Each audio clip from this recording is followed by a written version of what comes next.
Greece, the land of philosophers, warriors, and democracy, stood proud, even as Rome's shadow grew longer across the Mediterranean. For centuries, Greek culture had shaped the world: art, science, philosophy, even war. Alexander the Great had carried Greek glory across Asia, but after his death, the empire shattered. City-states squabbled, kings carved their kingdoms, and unity slipped away. Meanwhile, in the West, Rome was rising. Not yet the unstoppable empire we remember, but a republic forged in endless struggle.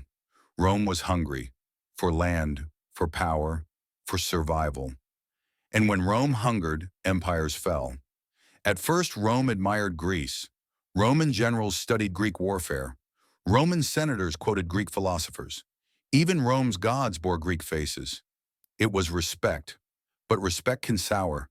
Admiration can turn to envy, and envy to conquest. The first clash came not in Athens or Sparta, but in southern Italy. The Greek city of Tarentum called for help against Roman expansion, and a king answered, Pyrrhus of Epirus. A cousin of Alexander the Great, Pyrrhus marched with elephants and veteran soldiers, ready to remind the world of Greek might. At Heraclea in 280 BC, his elephants terrified the Romans.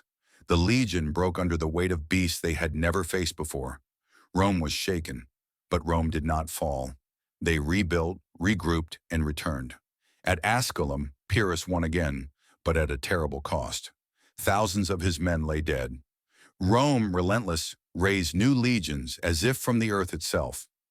Pyrrhus looked over the battlefield and muttered words that would echo through history.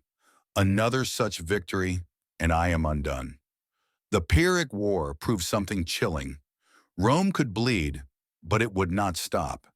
Can you imagine facing an enemy who never tired, never surrendered, who seemed to grow stronger every time you cut them down?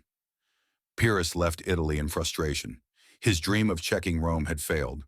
Greece had shown its teeth, but Rome had learned to bite harder. As the decades passed, Rome grew bolder. The Greek world, fractured by rivalries and pride, failed to unite against the rising giant. Some cities allied with Rome for safety. Others resisted only to be crushed. The Macedonian kings, heirs to Alexander, found themselves locked in wars that drained their strength and tested their pride. And yet Greece still dazzled. Roman nobles sent their sons to learn Greek philosophy. Roman poets copied Greek verses. Roman generals carried Greek statues back to Italy as trophies. In spirit, Greece conquered Rome, even as Rome sharpened its sword for the day it would conquer Greece. By the early 2nd century BC, it was clear a final reckoning was coming. Greece, the teacher of the world, and Rome, the student who had outgrown his master. And in that moment, history seemed to hold its breath. Because what was Greece now? No longer the unified brilliance of Marathon or Salamis, but a patchwork of fading states. What was Rome? A rising storm, unbroken by defeat, unyielding in ambition. The stage was set for a struggle that would decide the fate of the Mediterranean. Greece still stood, proud, divided, radiant, but Rome's shadow stretched across the sea, longer and darker with every passing year.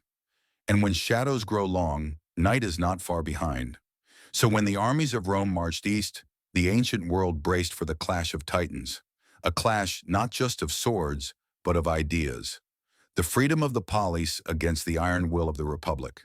The brilliance of Greece against the discipline of Rome. This was not yet the fall. That would come in fire and ruin.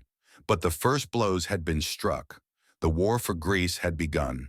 And as history reminds us, empires are not destroyed in a single day. They crumble piece by piece, battle by battle, until one moment defines it all. What would you have done standing in those days? Would you have bet on the glory of Greece or the relentless march of Rome? Remember, history isn't just names in a book. It's choices, struggles, and lives lived on the edge of survival. And the echoes of those choices still shape us today. So join me as in part 2, we step into the decisive wars. The rise of Rome as master of the Mediterranean and the twilight of Greece's freedom. But before we continue, don't forget to like, subscribe, and join me here on Chronicle Vault, where history's greatest moments are never forgotten.